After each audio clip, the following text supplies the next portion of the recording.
SINT, Sindicato dos Trabalhadores em Educação. Fone 3212-0300. Acesse www.sint-sc.org.br.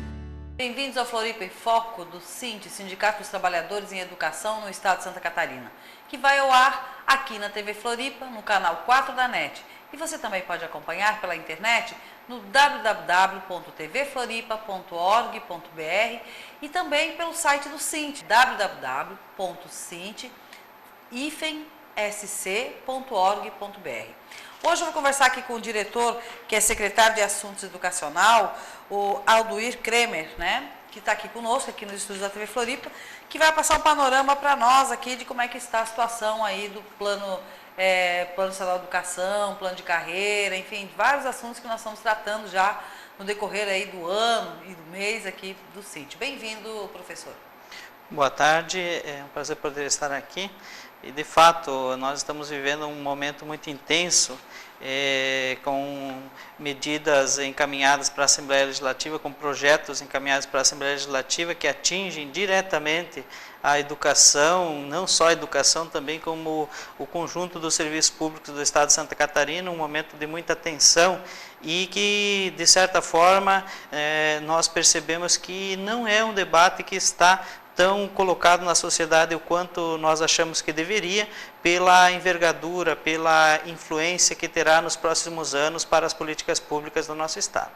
Professor, em relação ao plano estadual de educação que foi aprovado ontem, né? Como é que ficou, professor, o plano? Então, o Plano Estadual de Educação, assim como nós temos um Plano Nacional de Educação, ele é um plano que que determina quais são as linhas gerais para a educação, quais são as metas, né? Quais são as estratégias para a solução dos problemas da educação, tanto a nível de país quanto no Estado. Então, no dia de ontem foi a votação esse tema do Plano Estadual de Educação. Aqui no Estado nós já estamos desde outubro do ano passado tentando trabalhar com ele junto ao Fórum Estadual de Educação, a Comissão de Educação da Assembleia Legislativa, acompanhamos também audiências públicas. Sim. Em todos esses debates nós levamos quais são, na visão dos trabalhadores em educação, as principais questões que precisam ser resolvidas na educação de Santa Catarina. Então, esse é um debate muito importante e caro para a educação. Infelizmente, das metas que nós apresentamos, nós tiramos 10 que consideramos estruturantes, que são assim metas fundamentais para nós avançarmos na educação de Santa Catarina.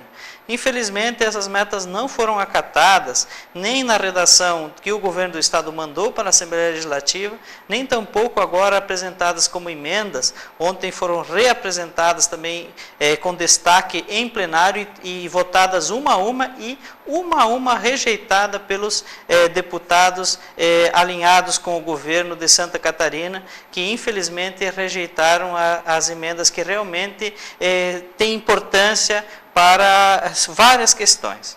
Professor, e o Plano Estadual de Educação, quando é um plano a longo prazo, quer dizer, para nós, eu acho, né, para o público é a longo prazo, para o governo pode ser médio prazo, mas 10 anos é considerado já a longo prazo, não é? Porque ele vai ter validade por 10 anos. Então, essas propostas, as emendas que teriam que ser tido parecer ou voto favorável à educação de Santa Catarina, foi votado contra, é isso? Então, quer dizer que, na verdade, a categoria dos professores não conseguiu emplacar nenhuma meta. Das suas principais metas, as 10 principais que nós elencamos, nenhuma foi aprovada no dia de ontem. E é como você está dizendo, um plano é um plano, né? É uma intenção, né? É uma definição de metas e de estratégias para serem trabalhados para a solução dos problemas. Então não quer dizer que se você colocasse uma meta, né, que ela seria cumprida de qualquer forma. Ela seria cumprida na forma da adequação das condições necessárias. Agora, quando você se nega a estabelecer uma meta de melhoria, uma meta para avançar, é porque está claro que você não tem a intenção de caminhar nessa direção. Então essa é a grande crítica nossa ao Plano Estadual de Educação. Ele basicamente acompanhou aquelas metas e estratégias colocadas a nível nacional, elas também foram acompanhadas aqui. E não negamos algumas questões importantes, como por exemplo a definição de 10% do PIB para a educação, ainda que não especificado lá para a educação pública, né? Mas são algumas metas que nacionalmente foram definidas e não haveria como aqui no Estado não acompanhar. Agora, o Plano Estadual de Educação, ao nosso ver, ele deveria entrar nas questões específicas. Como ele é um plano estadual, deveria tratar das questões específicas do Estado de Santa Catarina. E nós temos problema. Como, por exemplo, a questão da falta de valorização do magistério catarinense. Nós temos hoje um plano de carreira, cargos e salários que não estimula, né, a entrada da carreira para quem tem formação, né, superior, para quem tem pós-graduação, para quem tem mestrado e doutorado, que são as formações, inclusive a graduação, a formação exigida para você fazer ingresso em concurso público no Estado, é exigido essa formação. E na realidade, nós temos um salário que equivale a menos da metade da média dos outros profissionais com o mesmo nível de formação. Então, essa é uma questão que o Plano Estadual de Educação poderia estabelecer como meta. Né? Sim, claro. Diretrizes de carreira, né? Para que nos próximos 10 anos nós pudéssemos ter assim, clareza assim, de quais são as metas de diretrizes de carreira. Por exemplo, nós achamos que um mínimo de diferenciação entre o nível de formação média para a graduação, ela deve ser de 50%. Esse é um debate nacional. Né? No mínimo 75% de diferença entre o nível médio e a pós-graduação.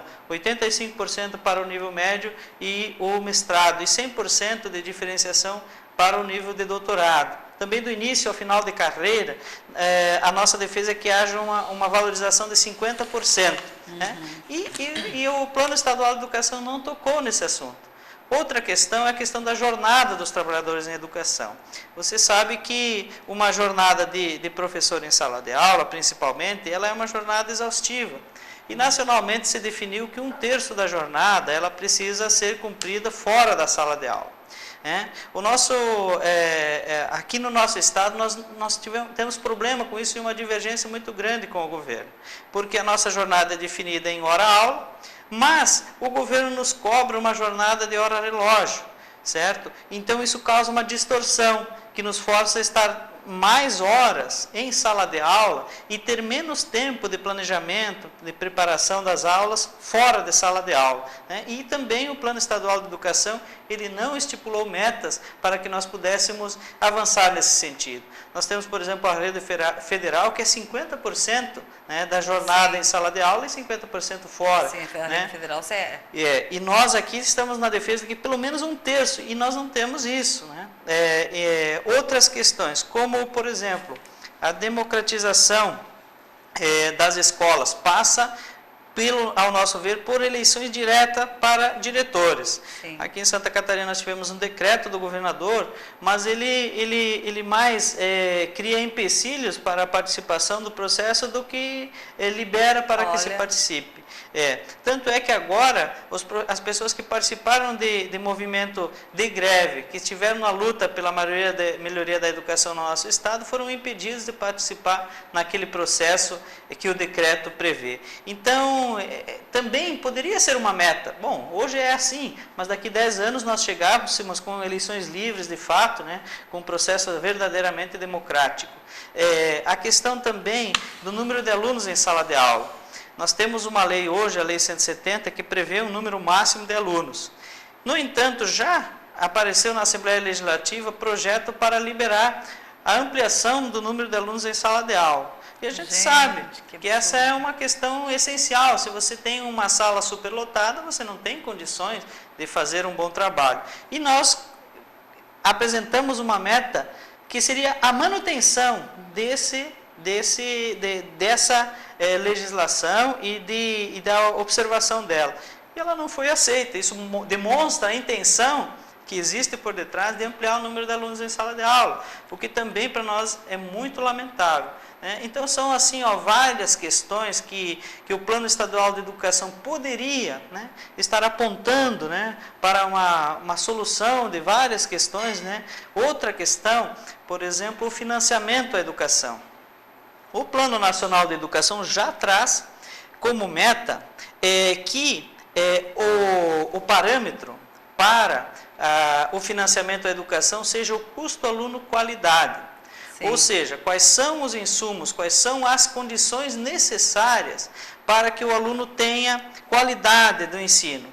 Esse deve ser o parâmetro para definir qual é o valor a ser aplicado per capita por aluno, né? O valor a ser aplicado por aluno com base nesse patamar, porque hoje não há um patamar. Nós temos o custo aluno ano, mas qual é a base? A base é a arrecadação. Então, o ano anterior serve como base do que vai ser aplicado no ano seguinte. Agora, isso não tem relação com a realidade, com o que realmente vai acontecer em sala de aula, né? E também outra, assim, estruturante, é com relação ao futuro dos recursos. Nós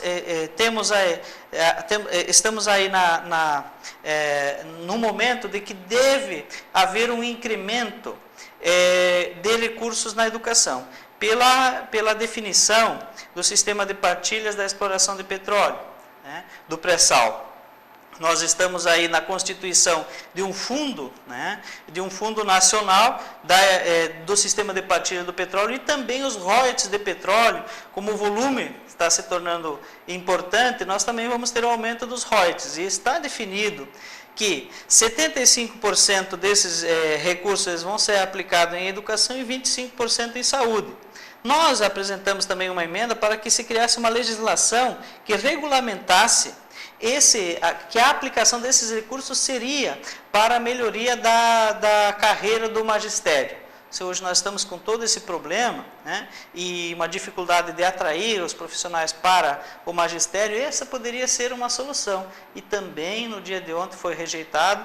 Então houve assim um manifesto muito forte lá na Assembleia Legislativa, os professores muito tristes, né, pelas votações, mas foi o que aconteceu no dia de ontem, né? Nós tivemos apenas de 7 a 8 votos favoráveis, né, para essas emendas que nós apresentamos, todos os deputados aí da oposição, e a base governista votou em bloco. E, professor, o que o Cinti vai fazer em relação a isso agora, uma vez que esse projeto, o plano estadual de educação já foi aprovado desta forma? A sociedade conhece esse plano? Os pais de alunos, os que sabem, nos municípios, enfim, eles conhecem o Plano Estadual de Educação? Durante o período de debate do Plano Estadual de Educação, nós participamos das audiências, nós buscamos fazer a disseminação desse processo, né, dessa questão da constituição do Plano Estadual de Educação, né? Nós seguimos agora na luta pela educação de Santa Catarina da mesma forma. O plano, ele está aí, né?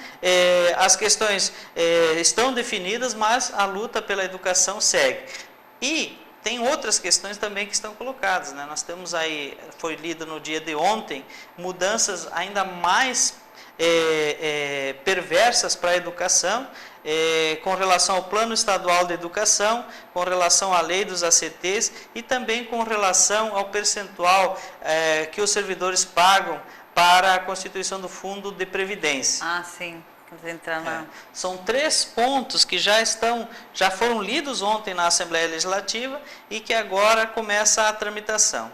Com relação ao plano estadual, com relação ao plano de carreira, cargos e salários, nós tivemos uma greve esse ano, ficamos 60 e poucos dias sentados em mesa de negociação com o governo, se tirou uma tabela salarial para uma nova carreira e, ao final, tudo isso foi desconsiderado.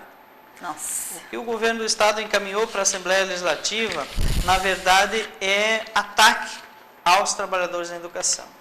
Porque no que ele apresenta lá, no horizonte está a perda salarial. A perda salarial que vai de 20% a 30%, nos próximos 3 anos nós teremos aí perdas salariais, levando em consideração, primeiro, que nós teremos a incorporação da regência de classe. se conforme este projeto. Esta incorporação, ela não altera o salário de imediato dos professores, ela permanece igual. Mas acontece que ele eleva o valor do piso nacional do magistério, né? Hoje nós temos o valor mínimo aplicado e nós vamos estar 25% acima. Então, nos próximos anos, o governo do estado estará desobrigado de aplicar o percentual na base da tabela salarial. E para os demais professores, ele prometeu uma descompactação da tabela. Como eu falei antes, o valor é igual do nível médio para a graduação, para a pós-graduação não passa dos 15% e assim por diante. Mas o que está colocado para os próximos anos é um reajuste de apenas 5% em maio de 2016, e mais ou menos o mesmo valor em maio de 2017 e em maio de 2018, novamente de 5% a 10% de descompactação da tabela salarial. Bom, levando em conta que o que estava negociado na mesa de negociação era 50% de diferença entre o nível médio e a graduação, né? 65% para pós-graduação, 85% para mestrado e 100% para doutorado. Quando nós chegarmos aí no final de 2018, que é o horizonte colocado nessa proposta de plano de carreira que está colocado lá na Assembleia Legislativa, nós não chegaremos a 1/3 daquilo que foi negociado. Nossa. Quer dizer que, na verdade, é um retrocesso grande aí que está vindo. Muito grande, muito grande. Se você pegar num período que nós estamos vivendo, em média de 10% de inflação, no ano de 2015 nós não temos reajuste zero. Quer dizer que nós vamos perder 10% do nosso salário em 2015. 2016 nós teremos um reajuste de 5%. Portanto, no acúmulo nós já teremos mais, no mínimo 5% de perda salarial, são 15%. E nos anos sucessivos, a mesma forma, caso a inflação se mantenha nesse patamar que está colocado aí. E aí, né? O que ficou para trás, eles não vão repor? Não vão repor. Nós já tivemos, em 2012, o reajuste do piso nacional foi de 22% e nós tivemos apenas 12%. De forma que nós já temos aí perdas nesse sentido. Mas se você pegar a questão da inflação do período e a política salarial, de 2011 a 2015, a 2014, em todos os anos nós tivemos ganho salarial. Por quê? Porque nós tivemos um reajuste aplicado no nosso salário superior à inflação. E o que está no horizonte a partir de 2015 é o inverso, é a perda salarial, é o acúmulo de perdas salariais, né? E isso é extremamente lamentável. Além disso, há outros pontos que o plano também altera. Questão, por exemplo, de enquadramento da tabela salarial atual para a nova. Nós temos hoje, a nossa tabela salarial começa na letra A e vai até a letra G. A nova vai avançar mais 2 itens, vai até a letra I. A letra G, H e I. As pessoas que estão enquadradas hoje na letra G, pela lógica, alguns já há mais de 20 anos estão no final de carreira, deveriam ser enquadrados na última letra, na letra I, na nova tabela salarial. O governo não vai fazer isso, vai enquadrar na mesma letra que a pessoa está. Então, imagine uma pessoa que está já em período de aposentadoria ou aquela pessoa que já está aposentada. Ela não terá mais a oportunidade de chegar onde ela estava, ou seja, no topo da tabela salarial. Então, aí há uma perda irreparável porque o governo não abre a possibilidade de ascensão posterior, né? Para essas pessoas é irreparável a perda, e também a carreira prevista para 27 anos, mas as mulheres têm uma carreira prevista para 25 anos, quer dizer que elas já não chegariam lá no topo. Levando em conta que os sempre sai prejudicada a mulher, né?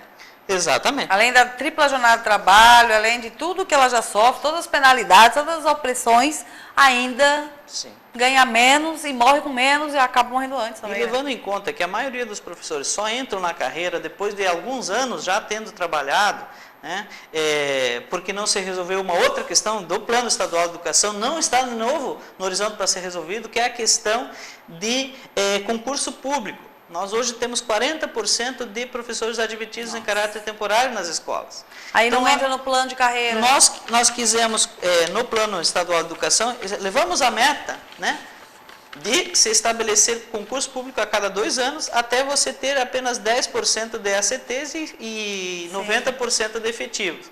Não foi acatada a emenda. Mas levando em conta, então, que o professor fica em torno de 5 a 10 anos trabalhando como ACT até ingressar no Estado, né, esse período ele não é contabilizado na carreira. Se ele perde, trabalhou de graça. Aí, quando ele tiver em período de aposentadoria, ele não ficou conta? 30 anos na carreira ou 25, Não 27. não conta esse período de ACT? Não conta. Gente, mas para a isso ascensão em é carreira. uma aberração, né? Você começa a ascender na carreira quando você ingressa no quadro efetivo. Gente, aí a pessoa está morrendo já. Pois é, então muitas pessoas, independente de quando entram, elas não vão chegar ao topo dessa tabela salarial proposta pelo governo. Isso, professor, me permite, mas é o desmonte, né? Sim. É o desmonte do Estado, o Estado mínimo, né? Garantido o Estado mínimo. Que política absurdo de Estado isso. mínimo aplicada à educação de forma total. Total. Os outros servidores não é diferente. Nós tivemos aí o caso dos policiais, né, que agora com uma proposta de jornada que basicamente que eles consideram um castigo, eles consideram como análogo à situação de escravismo, né, de tão ruim que é o tipo de jornada que eles vão ter, né, a questão agora do aumento da alíquota do IPREV. Então, veja, nós vamos ter perdas salariais já colocadas aí nessa proposta de plano de carreira. E vamos acumular mais uma perda de 2%, porque nós vamos aumentar a alíquota. Aliás, de 3%, de 11% para 14%. Né? Então, veja que as perdas elas estão colocadas... 3%, né, professor? Sim, mais 3% de perda, né? Que vai se somar ao que já está colocado em toda essa proposta. E isso vai para todos os funcionários públicos do Estado, né? Não é só para professor, não. Com relação a essa questão do IPREV, sim. Né? Por isso, porque o ataque está vindo em vários pontos também para os demais servidores, nós estamos fazendo um debate em conjunto, né? Estamos inclusive vendo a possibilidade de ações em conjunto, né? Para né? O momento.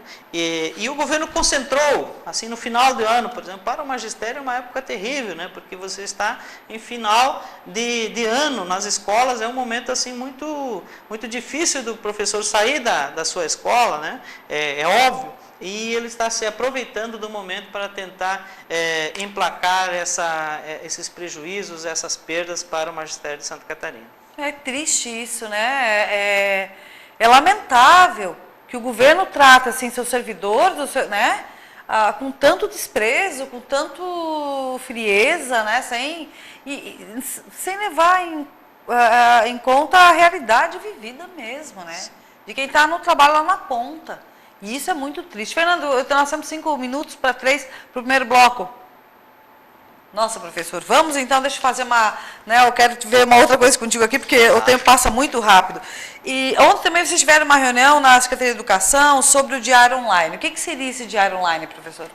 Então, nós ontem tratamos de 3 questões. O diário de classe online é um programa que o governo está aplicando de informatizar o sistema de registro dos estudantes. Então, o professor, ao invés de lançar presença, registro de avaliações e assim por diante no seu diário físico, ele o faz no sistema online, certo? Mas o governo não estabeleceu as condições para que isso fosse trabalhado. Tem internet em todas as escolas, porque tem que ter internet boa em todas as escolas para os professores fazer isso. Então, os professores não têm à sua disposição computadores, os professores não têm internet que funcione nas escolas, né? E aí o que está acontecendo? Os professores estão fazendo uma jornada extra, porque eles estão fazendo o registro físico e depois tem que passar online. Nos seus equipamentos, na sua internet paga, estão lançando... Não, mas isso é um abuso, né? É um abuso. O professor não tem reajuste, não é garantido sua vida no plano estadual de educação, ainda implanta um sistema do qual ele tem que usar os seus bens particulares para poder Gente, isso é um desrespeito muito grande. Muito grande, porque nós não somos em nenhum momento contra, né? Claro. Óbvio, o avanço técnico é importantíssimo, inclusive a educação é que contribui para isso. Lógico. Agora, a educação produz esses avanços e não consegue usufruir desses avanços, inclusive para o trabalho do professor em sala de aula, né? Sim. Então, isso é revoltante mesmo. E havia uma circular interna fazendo ameaças de que haveriam punições aos professores que não fizessem os registros da forma online. E não tem, professor, uma outra alternativa dos professores recorrer, sei lá, ao Ministério Público, uma denúncia nacional, uma denúncia... Porque isso não Sobre é isso nós fomos tratar ontem. Então ficou estabelecido que não há qualquer possibilidade de punição ao professor que fizer o registro e entregar na escola de forma física. Como vai ser procedido a partir de então? Possivelmente o registro será feito pela assistente de educação que já está lá na escola, a secretária da escola, né? Sim. Que sempre fez esses registros, provavelmente será ela quem vai ser responsável de fazer esses registros, né? Mas o fato é que a coisa ela é desse jeito, né? Primeiro você cria a demanda, você implanta e depois vai ver no que é que dá. Essa é uma crítica que a gente faz. O governo deveria ter equipado todas as escolas, né? Ou então, nesse momento, também ele poderia ter feito assim algumas experiências piloto para testar, para fazer até funcionar, mas não. As case, né? Exato. Se implanta em todo o estado, todos os professores aí com a dor de cabeça. De fato, os professores não reclamam da ferramenta. O problema é as condições para se utilizá-la. Outra questão que nós tratamos também foi com relação à reenturmação, a enturmação para o próximo ano. Havia rumores de que o Estado não observaria o ajuste, o termo de ajuste de conduta que existe entre o Ministério Público e a Secretaria de Educação quanto ao número de alunos de sala de aula. Isso também foi esclarecido, que isso sim será mantido, né? O número de 25 alunos para as séries iniciais e 30 alunos para as séries finais e o ensino médio, numa sala de 48 metros quadrados, esse é o número máximo, né? Uhum. Por enquanto nós ainda temos garantido em lei e o governo também diz que vai cumprir o termo de ajuste de conduta. E por último, o reordenamento do ensino médio. O Estado se queixa de que tem problemas com baixo número de alunos no ensino médio, especialmente ensino médio noturno, e algumas regiões estavam fazendo anúncio que se fechariam as escolas, todas as escolas de bairro de ensino médio, a modalidade de ensino médio, para concentrar em uma escola do centro. Mais uma vez, eles nos garantiram de que essa não é uma diretriz da Secretaria da Educação, que algumas gerências, a gerência de Chapecó, de Florianópolis e de Laguna haviam encaminhado dessa forma, mas que eles já voltaram atrás. Então, esse também é um outro ponto, né? Nós consideramos que esse tipo de reordenamento ele é muito complicado, porque ele tira as pessoas das suas localidades, ele faz com que elas tenham que se deslocar a longas distâncias, o perigo aumenta, né? Claro. E assim por diante. Então, essa é uma... Quer dizer, nada para facilitar, nada para ser feliz, né? Notícias... O que fica aí, professor? Há bastante tempo... Para nós encerrar o nosso Floripa em Foco, né? Há bastante tempo nós não temos notícias positivas, e se nós temos algum alento é quando a gente vai para a luta, é quando a gente consegue enfrentar o governo e conquista isso pela nossa mobilização. E mais uma vez o Magistério de Santa Catarina está frente a uma situação muito séria. A gente sabe, é final do ano, mas nós temos que reagir. Por isso, na terça-feira é o dia que vai estar previsto acontecer a leitura do nosso plano de cargos e salários e os outros 2 projetos de lei mencionados aqui na Comissão de Constituição e Justiça. E é fundamental que os professores, todos os professores da educação pública estadual de Santa Catarina estejam mobilizados, façam esse diálogo na escola. É um dia estadual de paralisação, um dia para nós pararmos e virmos para Florianópolis para tentarmos convencer os nossos representantes no Legislativo, que deveriam ser nossos defensores, de que eles não podem aprovar um plano nesses termos, porque isso é destruir a vida dos professores e dos trabalhadores da educação de Santa Catarina. Professor, obrigado pela sua presença, né, seus esclarecimentos aqui a respeito do Cinti. Eu também agora fiquei bem preocupada.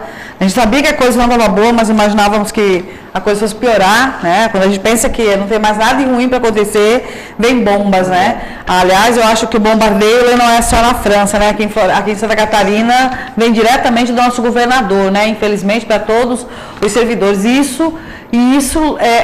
O impacto é na criança, é no jovem, é no adolescente, é no adulto que está estudando, porque a qualidade também, né, compromete, a qualidade da educação compromete se o nosso professor, se os nossos mestres de sala de aula não forem respeitados enquanto profissionais da educação. Nós vamos encerrando o nosso Floripa em Foco. Eu quero convidar você para continuar assistindo a TV Floripa, a TV que você vê, ouve e sente a diferença.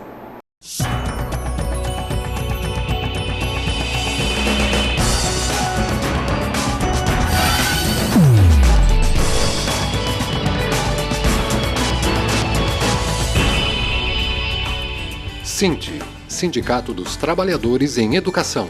Fone 3212-0300. Acesse www.cinti-sc.org.br.